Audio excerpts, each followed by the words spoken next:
Hey guys, welcome back to another video. This one is a Killstreak breakdown of a 54 streak that I got with Leia on Geonosis.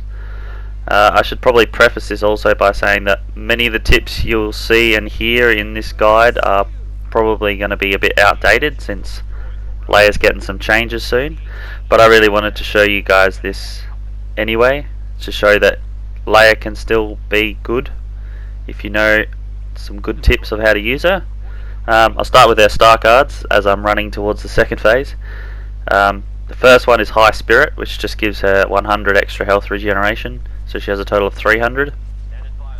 The second card is Laser Brain, which gives her 35, I believe it is, extra damage with the secondary fire, so you can one-shot regular troopers with it. And the third card is called Stay Together, which gives her 10% damage reduction to her and her allies if there's 2 allies within her proximity, I believe. So while I don't encourage obviously just spamming the secondary fire at the back of the map, it actually is useful in some instances like this to use to get a couple of kills, since Leia's got pretty much nothing else at any sort of range, which is what Geonosis is in a nutshell. But I'm pushing up with my team, making sure that I've got people nearby. Luckily I had Darth Maul 516 playing Lando next to me, so having that extra teammate support is always welcome. It means that we can push up together. So I'm just scanning left and right.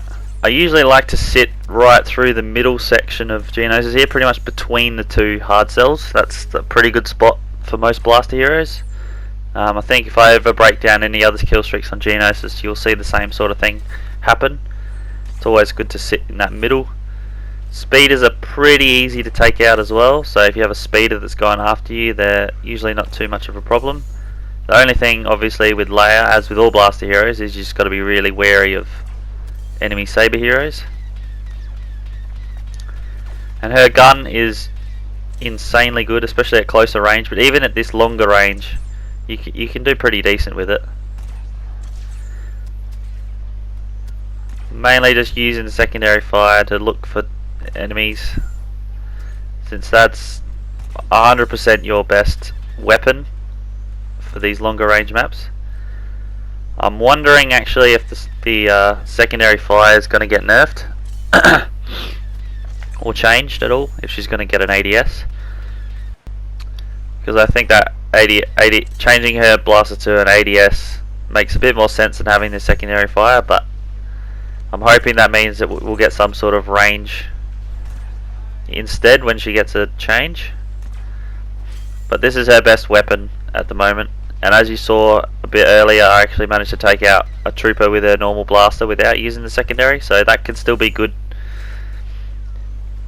at closer range. And like this trooper here, at this sort of a range, I 100% recommend using a normal blaster rather than the secondary. The secondary is pretty much reserved for those longer range combat,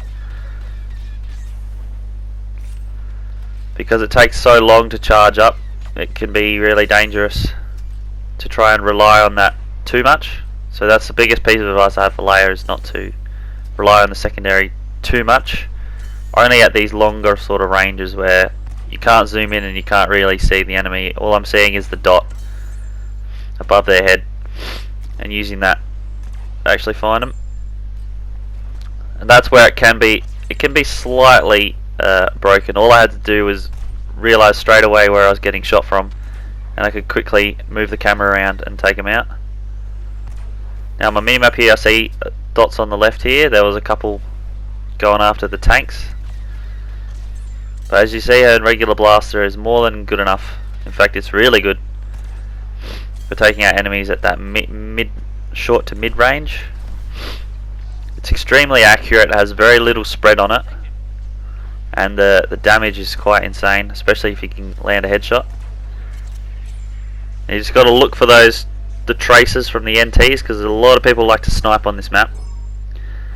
So all I'm doing is looking at the green lasers that are getting fired out. That's from an NT-242, and you can trace the green line back, and you work out roughly where your enemy is. Then all you have to do is look for the red dot, and you can take them out from there. Now there's a speeder coming right at me.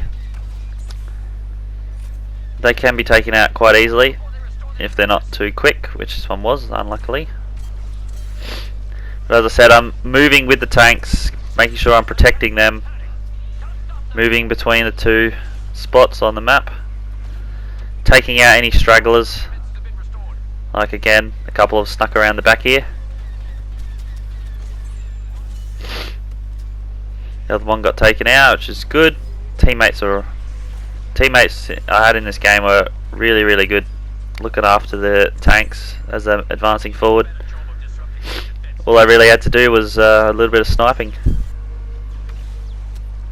The one trooper you really got to look out for when you're pushing this on Geonosis is the Droids, because they can easily roll around, get behind the tanks and take them out before you even know they're there. Plus with their shield they can be hard to take out as well, so you always got to be wary of a Droid. And they are target number one if you ever see one rolling nearby you or towards you, because they're the biggest threat to your tanks that you try to move forward with. Again, I'm just looking for where the bullets are coming from, or the laser I suppose, using that to track my enemies. Again, I probably shouldn't have relied on the secondary there. I should have just waited and taken out with the normal blaster. Got a lucky kill on that tank there. But they're another big threat, as well as the Droids.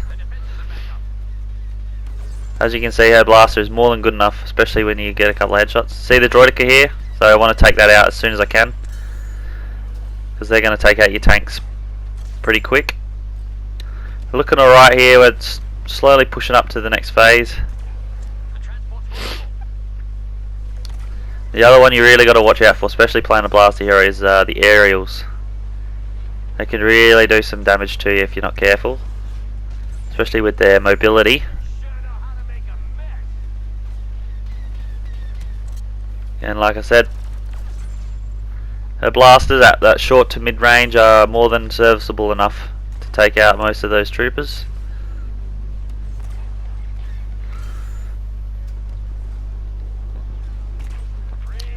So all we're doing is pushing forward with the tanks and making sure we're protecting them as much as we can. We got plenty of reinforcements at the moment, so we're looking pretty good so far. Like I said, this team pushed the objective really well, which was nice. Again, you got to be careful a little bit with your shield placement, because if you're putting it in the way of your teammates and you're blocking their view, it's no good to you. But it's good if you ever get low on health. Luckily I didn't really have anyone to worry about so far. No one really going after me or targeting me or anything like that. So I don't really need the shield, at least just yet. I've got to be careful of that Bosk. Again, the flash grade's another thing I didn't really look too much, but I think that's going to get some damage associated with it. At least I hope, to make it a little bit more useful. The flash grenade are pretty much just reserved for those saber heroes, because the flash, if you can blind them, blocks the saber lock, so it makes it much harder for the saber heroes to actually take you out. Plus, if you stick close to your teammates, which I have been doing here for the most part, the saber heroes aren't really going to push you, especially since I know that there's a really good Lando on the team, so I've got his stun. Now this is the thing I was talking about. There's an aerial that's going after me a bit. I kind of ignore him, and I shouldn't have, because he got a rocket straight on me, and now I'm very low on health and I've got to be real careful. Luckily he got taken out, but now I'm really low on health, so I put the shield there just to protect myself. Wait for my health to regenerate before I peek out and have a look at enemies again.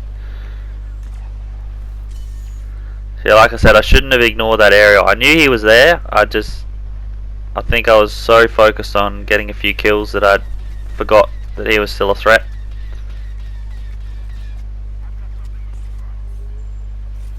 Again, I probably didn't need to rely on the secondary fire there. Could have easily taken that trooper out with just my normal blaster. But luckily that didn't really cost me. And I've just got to be real careful now, because I've lost 2/3 or about a third of my health. Now I can see a Vader there. Get a few pot shots on him to kind of scare him away. Luckily the speeder sort of did that for me.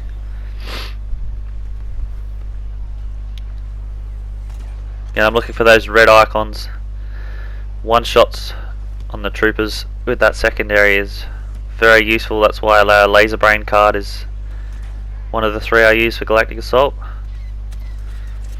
Now, I was originally going to use this footage for a Leia guide, but I thought since Leia's getting those changes, I might change this footage to a breakdown, and then once her changes come, I'll definitely bring a Leia guide for you guys. The next guide, this is a bit off topic, but the next guide will be Captain Phasma, which I'm hoping to bring to you Monday next week, so stay tuned for that. And if you have any other heroes that you wanted me to do a guide on, then let me know. I've also got a Boba Fett guide planned for a week or 2. But anyway, back to the footage. Again, we're still looking for those icons, scanning around left and right. Mostly looking for those troopers and heroes that are closest to the objectives, closest to our tanks, just to protect them so that we can push forward. They've only taken out a couple of them, which is good, so we've still got plenty. The spider droids are another thing you got to worry about. Luckily I haven't really had one shooting at me yet, but they're another thing that can be a threat, so you keep out for them. Same with that aerial. Because of their mobility, they can really get around this map quickly.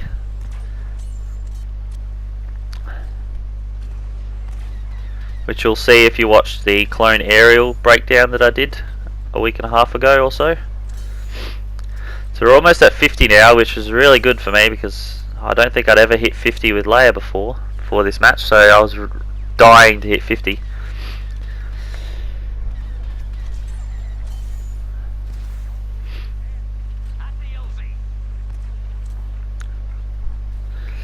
Just slowly push it up with the team. We don't want to overextend too much and expose ourselves. There's a Bosk there. Managed to get him, which is good. Now the smoke can sometimes get confusing as to whether that's the smoke from Lando or smoke from a commando droid. But when they're activated, they have a slightly different sound, so you can keep an eye out for the sound. If it sounds more like a psh noise, then that's Lando smoke, but if it's more like a sharp noise, that's the BX Commando. So if you can hear the BX one, obviously you know there's a BX nearby and you've got to be careful. So we pushed all the way up now and we're starting to cap it. So I'm just using this time to look for enemies and get as many kills as I can before the round ends. I think I get 1 or 2 ones late here, yep. And I get that one there, I think, yep. And that does it for the streak, I believe. Yep, game over. So leading the clones to victory, which is always nice. So that'll do for this breakdown. Hope you guys enjoyed it and can apply it to some of your Leia gameplay, at least before she gets those much needed changes, because I think she's probably the weakest overall hero in the game, in my opinion, at least if you take all game modes into consideration. But anyways, I hope you guys enjoyed it, and I will leave it there. The next video will be a montage on Thursday, and then I'll give you guys the Phasma guide next week, hopefully. And I'll also be streaming the update on Thursday night, so I hope you can join me for that as well. I've got some guys who've been really nice to help me pick the droids in HPV and co-op, so that I can get some first-hand gameplay for myself, obviously, and also for the stream. So hopefully you guys will enjoy the BB-8 and BB-9E gameplay when it comes. And with that, I'll get out of here and see you guys in the next video. Peace.